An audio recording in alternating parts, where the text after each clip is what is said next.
Hello, Alexandra, and thanks for joining me today. Oh, I will thanks start. for having me. Today, we'll talk about the pre and perinatal psychology, and I will start directly asking you, what is this? What is pre and perinatal psychology for someone that never heard about it before? Yeah, that's a question that I get a lot. And well, if you think about what it might mean, it's really the story of our beginnings, isn't it?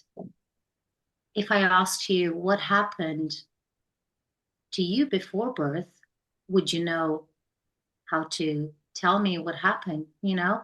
And if I asked you, did it matter what happened to you before birth? Would you say yes or no? You know, was it life already? Was it experience happening to you already before you were born?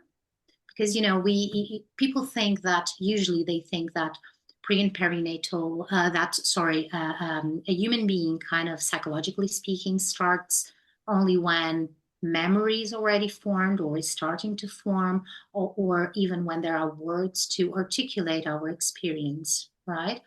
But pre and perinatal psychology challenges that view. We think and we know from experience from our work with babies, but also from decades and more than 100 years of clinical experience within several fields, all kind of come down to what we now know to be true is that all experience that an organism goes through since even before conception, and we know that to be true, and I'll explain you in a little bit, matters to the organism. So the organism, all organisms live within an environment and they are impacted and affected by their environment, right? So a cell that is just forming a sperm and an egg that meet, they are an organism that already bring information to that cell that is forming, that is to become an embryo, that is to become a fetus, that is to become a baby, that is to become a child and an adult, right?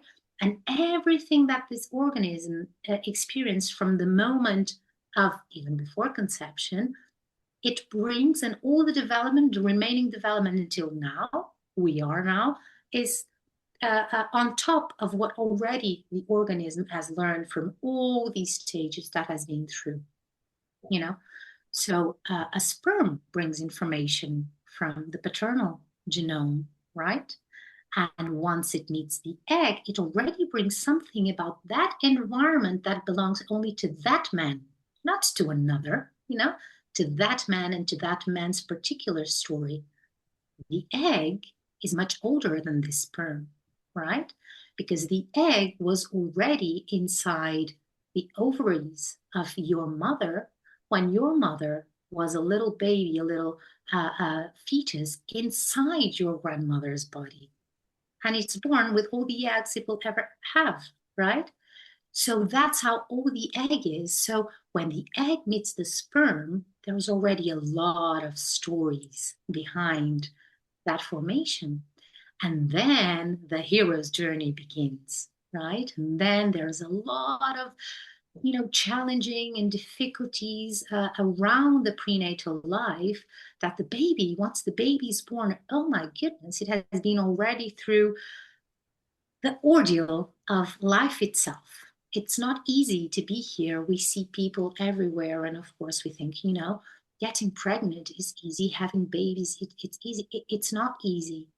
It's not easy to be here. In fact, it's very, very rare. And if we were all to be born, and if it was easy to be born, we would be a plague. We would destroy the world for our quantity. So it's really rare. Human life, it's rare, and it's a miracle. And the reason why that is because the organism, in order to survive and to get to be born, has to go through all such ordeals and such difficulties that threaten the life of the organism itself, that it's impossible. It's literally impossible that before birth there's no information and memory that remains then in that life's organism, and to become, of course, different shapes of the human development, like like a little baby, then a child, and we carry these imprints, and we carry this experience forever, literally forever. Pre and perinatal psychology challenges that view. And of course, then within pre and perinatal psychology, you have different branches and different approaches to working with adults, to working with babies. And through all those approaches and through all those lenses, then we learn about the methods that can work more and in which way they can work, So that's pretty much what we do. We work with very, very early experience in order to be able to therapeutically then approach this as early as possible and ride that amazing synaptic growth that little babies and embryos and fetuses go through since conception until around 3 years of age. Yeah, it's so fascinating. I just had the baby, so all the information is really refreshing and interesting to me.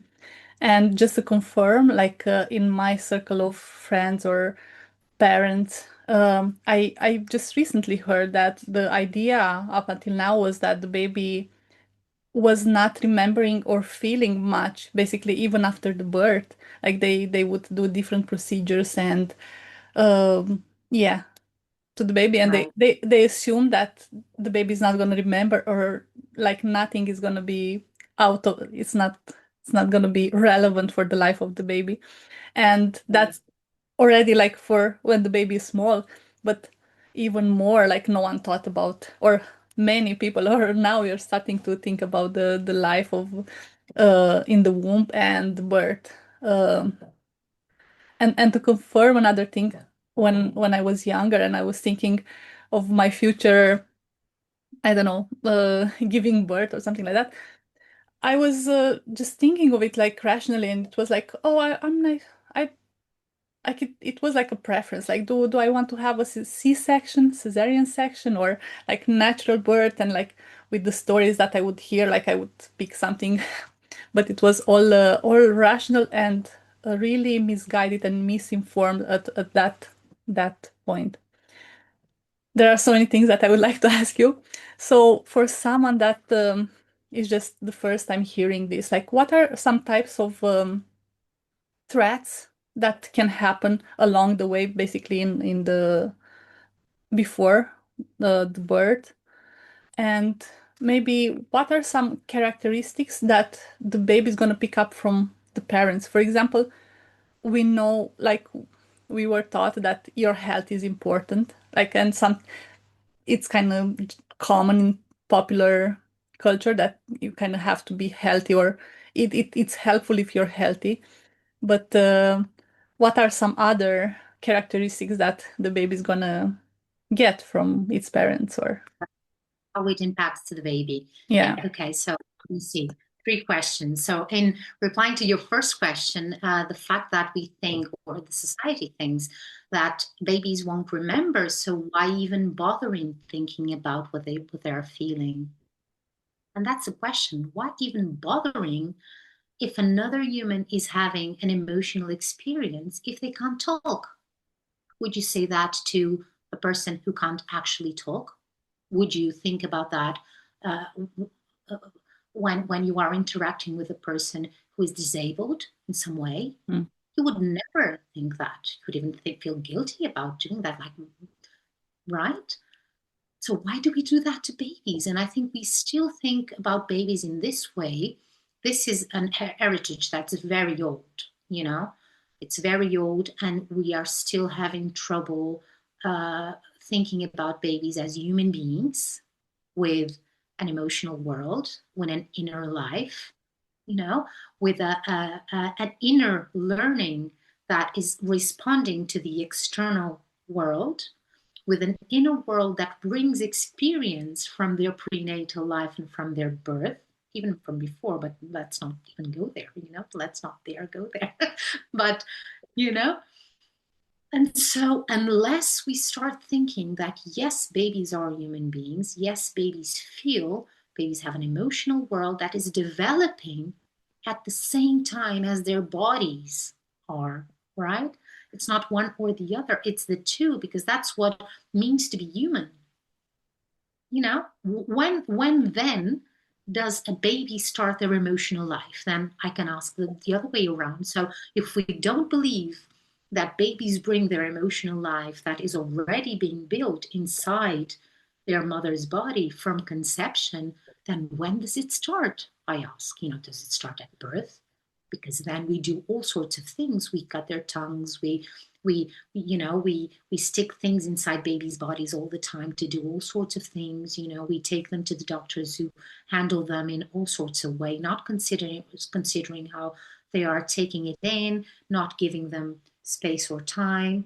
Every baby has a different one, not respecting the personality or the temperament. And so is it at 1-year-old? Is it when they start speaking? Because then you have approaches like, for example, the conscious parenting approach, where we, in all manners, where I hear a lot about the way you speak to a toddler who is having a tantrum, and you have all sorts of guidances on that end. What about before? What about before? We speak to baby, of course, in gentle ways, and we learn from these approaches that as well. But are we thinking about what the baby might be experiencing, or are we just addressing the baby in the way we hear it's supposed to be, gentle? How is it a layered thing, in the sense that you are both being gentle and respectful and observant of, the timings of the baby, or are you also thinking, oh my goodness, that birth must have been really hard to him. What can I do to respond to that experience? Or what might my baby be telling me with his behavior about that experience that he had? You look at the baby differently. The baby will know. The baby will know that you are looking at him or her, looking at something that matters to him. Don't we as well? When we have somebody on the other side really listening, we don't need to know exactly everything that's going on with that person, but the other person will know when we're listening, right? Babies do too, because guess what? They are humans with an emotional life, with experience that they bring from before. So, yes, babies don't remember. Do they remember? Do their bodies remember? Because my experience is that their bodies remember. And for us, birth was 30 years ago, or 40 years ago, or 60 years ago. For babies, it was yesterday. So is it implicit memory, really, really deep implicit memory, as it is for us, like subconscious memory? I don't think so. I think it's top of mind for them, It's really top of mind. Maybe it is implicit memory if we're talking about conception, or if we're talking about the moment of implantation, which gets a little bit more complex if you go to the first stages of prenatal life. But if it's birth, it was yesterday, it was 1 week ago, it was 1 year ago. It's not that far away. They won't be able to articulate that to you, although some babies, some children up until 3 years old will articulate that to you. My son articulated that to me, for example, when he turned 4 in his birthday. So they speak to you about it if you are open to listen what they have to say. But if they speak and if you feel, or you think, oh, nonsense, of course they won't say that again. Of course they won't share that with you. You wouldn't share that with me either. If I say, nonsense, what you're saying, of course not.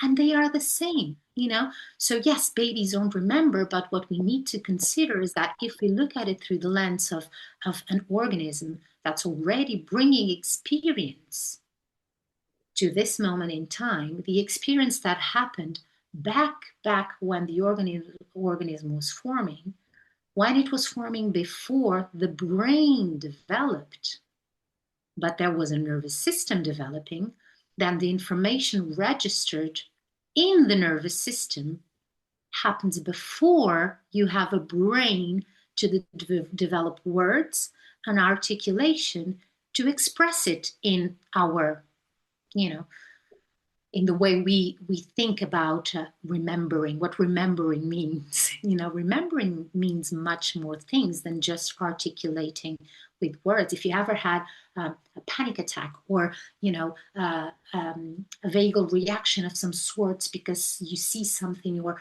like a really impactful experience out of the blue, where does that come from? You think, I don't know what that comes from, but that comes from somewhere inside of me. That's memory there. That's something there that made me react in that way, even though I cannot explain it, even though I cannot access that memory, because that memory is buried somewhere I cannot access. So, yes, babies can't articulate, but they remember. They just didn't have a brain yet to register in the same way we identify with remembering. Their bodies remember and the memory is stored there. You just have to look for it and to be interested in that. And then the second question you asked me was about the threats. Maybe I will, if you don't mind, I will turn it around. I will start by answering the parents because it kind of follows from this, and then I will go to the threats. And so this actually goes back to psychoanalysis, which is some of the roots of pre and perinatal psychology is also psychoanalysis, and I trained in psychoanalytic work with babies, children, and parents in London, and it was an amazing experience because I got to do something very rare, which was just sitting and observing mothers and babies and little children, just observing, not interacting, not doing anything, just feeling into that interaction throughout time and see how that changed. I observed a mother and a baby for 2 years since birth until the baby turned 2 years old. And every week I would sit in their house just observing without any interaction, and not taking notes, anything, just observing. So I saw how that mother throughout her maternal journey kind of changed, how the house changed with her maturational process with the baby, how the baby changed in relation to her when she did those moves, how the baby interacted with me, tried to, in comparison to her in particular moments. And it was just absolutely incredible. And the one thing that Carlton's approach is different, for example, Carlton Terry is, my mentor, and I work very closely with him at KTBT. And he's a baby therapist and a pre and perinatal educator, a visionary of the field, one of the first to put this work out there. And he did an amazing work in finding out many of these concepts together with some colleagues, but many of these approaches to baby therapy, to working with babies, are his.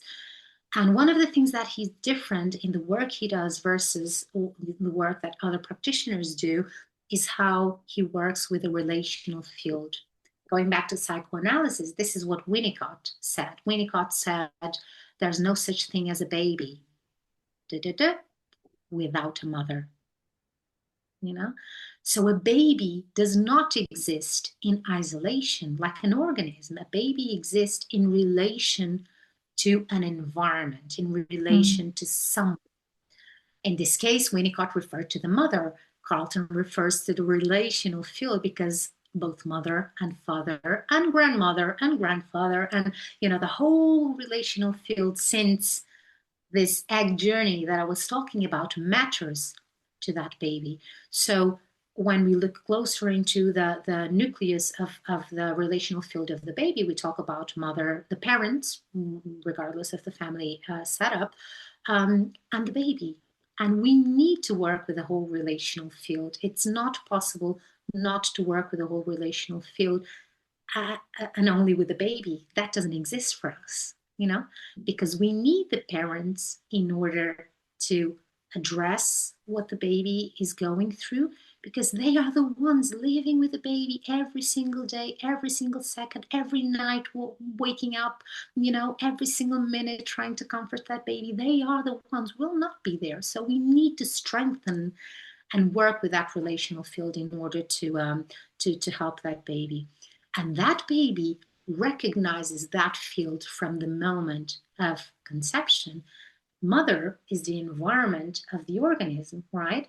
So is it the same when an organism lives inside, and I'll call it an organism now to give that parallel, because we think about babies, sweet, nothing can ever happen to a baby, but a baby was once a blob of cells, it was once a blastocyst that went through all sorts of things. And this cell, this organism, was inside an environment, the mother's environment. This was mother, this is the organism. Is it the same if the mother didn't plan, didn't want, didn't desire the organism where it lives? Is it the same when this organism has the impact of unwantedness and, oh, no, this baby should not be here. This, I cannot be pregnant. This organism, this baby, this life, I don't want it. This is the environment of this organism.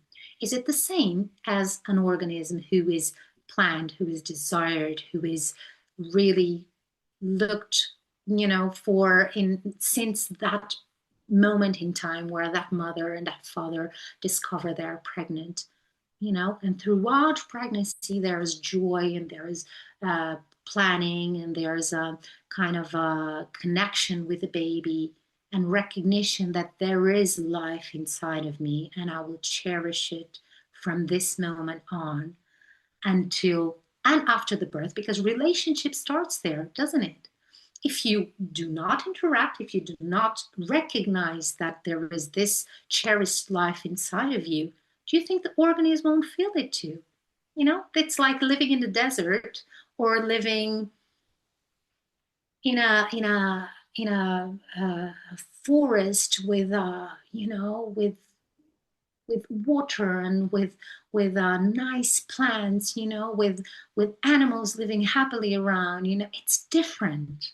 It's different for the organism, and the organism recognizes it. And if you think about why IVF, for example, for why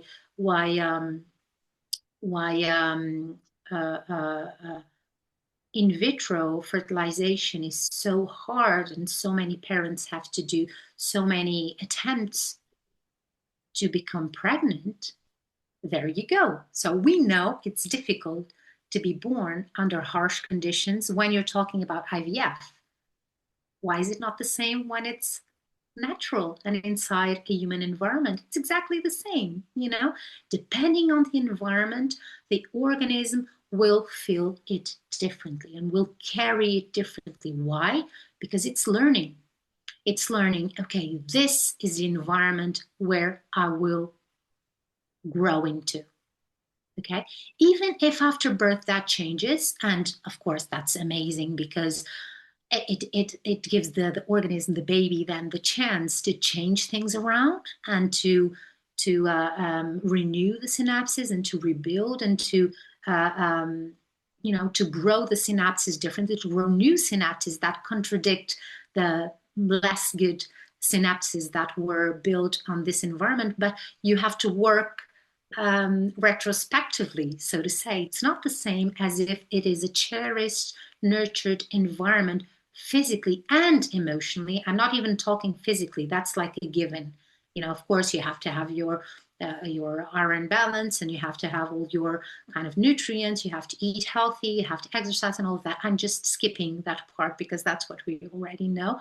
I'm talking emotionally. This organism lives in the emotional realm of the mother. If the mother and the father have a difficult relationship, the organism will feel it. If the mother and the father have a healthy relationship, the organism will feel it and is learning about this environment where it grows into. So it knows when it's out here, which a cell inside your body doesn't know it's going to be born. It has it has like a biological drive to just grow. When it comes to the time, then it has the biological drive and physiological drive to be born. But it's not like a thing, oh, I'm going through this because I'm going to be born and stuff like that. And then I'm going to grow into, I'm going to find my parents in human form. No, of course not, but there's a biological drive. So yes, they take all of this from the mother and from the father, from the relational field,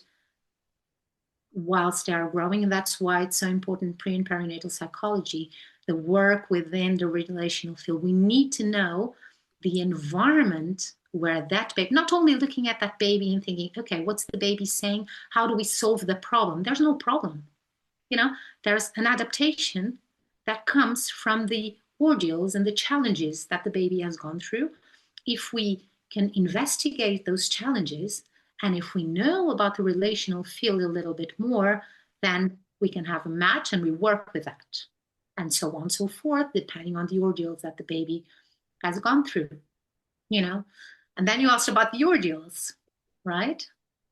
Okay, so what can possibly a baby go through during prenatal life? And let's then start with what the world says, what you hear mostly.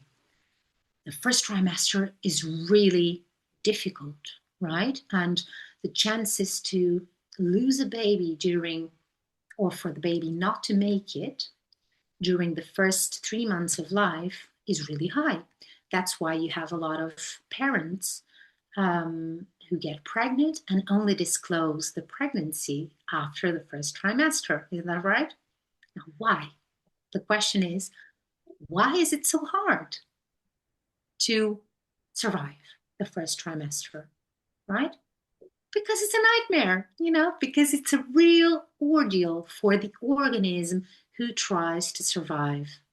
It's so if we go to conception, we know that part a little bit better. There is a sperm that meets the egg. There's ovulation. The egg is thrown to the fallopian tube. Then there's the sperm who meet the egg. And the sperm meeting the egg already in itself is like, oh my goodness, all the ordeal that the sperm has to go through. It has to be the first. It was the first. The egg attracted the sperm and allowed the sperm to come in, and then it closed the shell, and then the cell multiplies and the process continues, right? Only that is an ordeal for the sperm and for the egg. And it's like a biological mutation that the cell has to go through a lot of changes and a lot of threats just to match, right? And then you have a fertilized cell. And then that cell will travel through the fallopian tube with the paternal genome, okay? Mm. And already there, the woman's body saying, red alert, something going on here. There's information that we don't recognize. Should we keep it? Should we lose it? And so the cell is already under fire from the mother's body, who is alerting that should be a danger to her body, right? But the cell continues the journey within an environment which is the fallopian tube, which is not fantastic and welcoming. The pH is high, and there's all sorts of dangers. Like imagine like I don't know, like a challenging environment with all sorts of traps where the egg can or the fertilized cell can just stay trapped and not actually be able to implant. But it's able to go through all that path and actually find a place to stay during the next 9 months, right? And the place to stay needs to be comfortable enough, not a lot of wind, not a lot of sun, like when you go camping. It needs to be safe enough in order to stay there and survive. Before actually implanting, the cell hatches. And the blastocyst comes out of the outer shell because it starts to lose. It has like a battery that's losing strength. And in order to keep running, it needs a plug. And guess what the plug is? is the endometrium of the mother, is the mother's body, right? So it comes out of the shell, it hatches, and then it finds that place to stay, and it starts growing roots like a plant in the soil in the mother's body. And that is the moment the mother's body will say, this is not going to happen, this is not going to happen. So it's a real struggle for that cell who needs to survive by literally plugging and entering the mother's body and rooting itself in the mother's body so it can continue to survive, and also dealing with the rejection of the body, with the potential rejection of the body in that moment. So most of the blastocysts at that particular stage of implantation do not survive. Many of them do not survive, So it's one of the most threatening stages of all prenatal life, is the moment of implantation that happens around the 7th day, 7th, 8th, around 7 days after conception. That's when it usually tends to happen, implantation. And then if implantation is successful, then the baby grows, and follows the other stages. The next milestone we consider that's important and also threatening for the developing embryo is discovery. So after implantation, around 7 days after conception, the organism keeps developing, and around the 4th, 5th week, you miss your period, you think, might be pregnant, feeling my body changing, I have these cramps, not really sure what this is, might get a test, a pregnancy test. You get a pregnancy test, and at the 4th or 5th week, around that time, you do this test and you are pregnant. And this moment, how is this moment, Because we are going into my son's story in a while, and for him, it was drastic. I wanted to be a parent so badly. My partner did not ever want to be now, of course, he's a happy parent, happy father, but it was really a big learning curve for him, for me as well, for all sorts of reasons. But for him, for my son, when I learned I was pregnant, I cried out of despair. I did, And this was such a shock for him, that I noticed this impact until today. And because I recognize it, of course, I can work with it. If I'm not conscious about it, I can never do anything about it, but I recognize it. So it's something in our relationship that needs to keep being worked, because sometimes it kind of creeps up, this memory of not being wanted, this memory of not being desired through the relationship he establishes with his friends, for example, through the relationship established with me, with his brother, so it plays into all sorts of relationships in his life. Is it the same as feeling, oh my God, yes, yes, this is so good, such good news. However, the shock, this is like discovery shock, how we called it, can also be through like ecstasy shock. If the mother has such an ecstatic reaction that it's almost, my body, you see what I'm doing? Like imagine like feeling so excited that you're even trembling, and you're so happy that you cannot hold the happiness. It's just, the organism will feel it. And it's also shock in a way, but it's ecstasy shock in that sense, So discovery can be a threatening moment for a baby. And if the baby survives it, it has memory of it. They will remember. And they will remember very deeply, because it's really connected to the wantedness or unwantedness in this planet, which is very attached to the relational field. My planet, my world is my relational field, until I recognize that, oh, hang on, this is a planet, this is different. No, my planet is my relational field.